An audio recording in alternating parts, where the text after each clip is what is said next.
Hi, welcome to the Social Impact with Corey G. Good afternoon, everyone.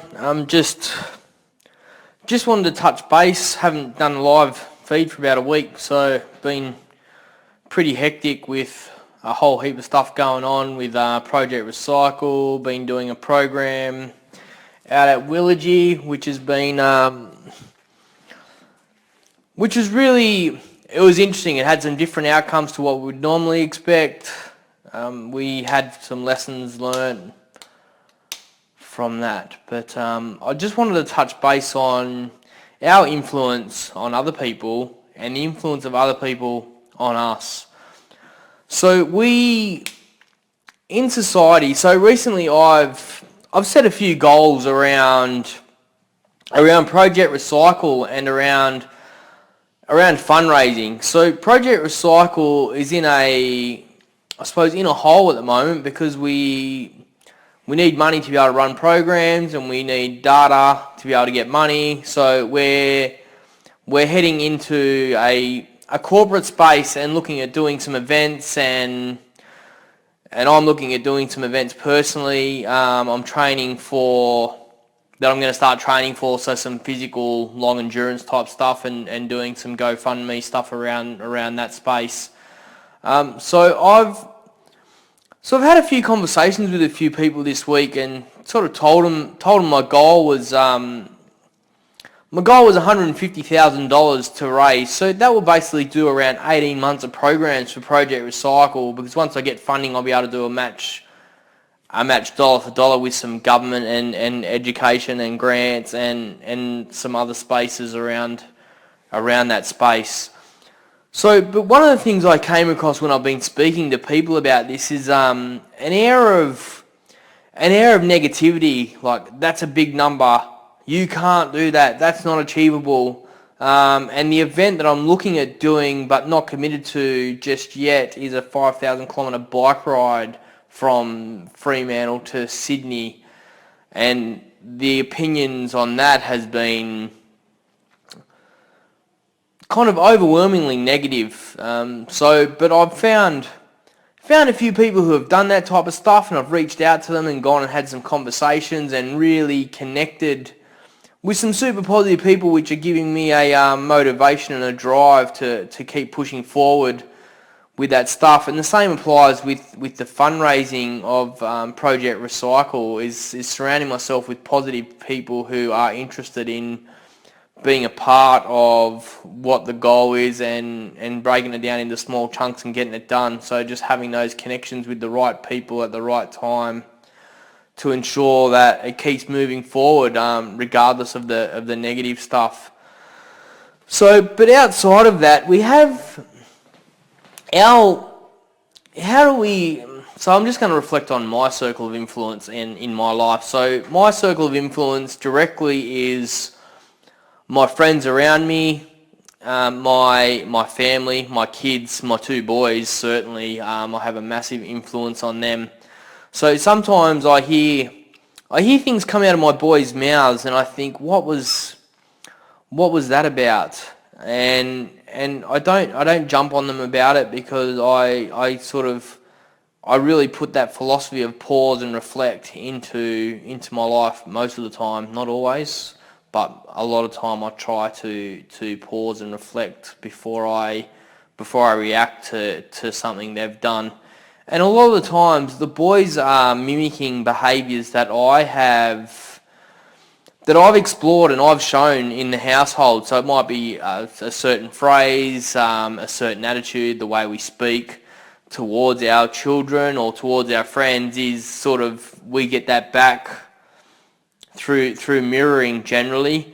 So I've just been more mindful of when people share their aspirations. I try to listen and be open and be positive around keeping them motivated around what their aspirations are, whatever that is. And sometimes people don't know what those are, so it's good to give them a voice to share what their dreams are and let them map out with you what they're planning to do or what they're thinking about doing, even though it might not be within the realms of normal.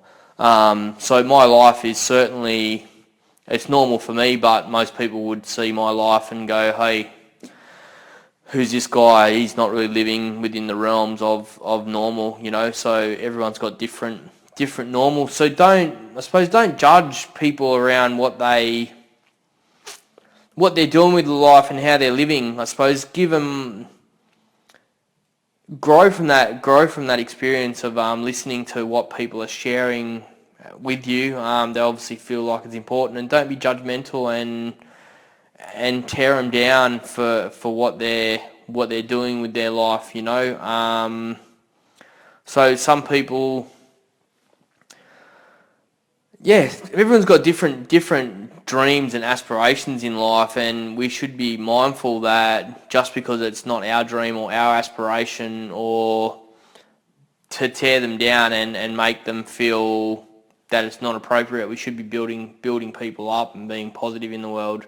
So the other thing I wanted to touch on is just that in today's society we have social media, which is obviously I do a lot of stuff on social media, and it's really good, and I get some really good feedback, and it's having an impact, and it's sort of all positive. But today I was having a conversation with a guy around Will Smith's son and some of the crazy stuff that he does, and that he's out being not normal in my friend's eyes.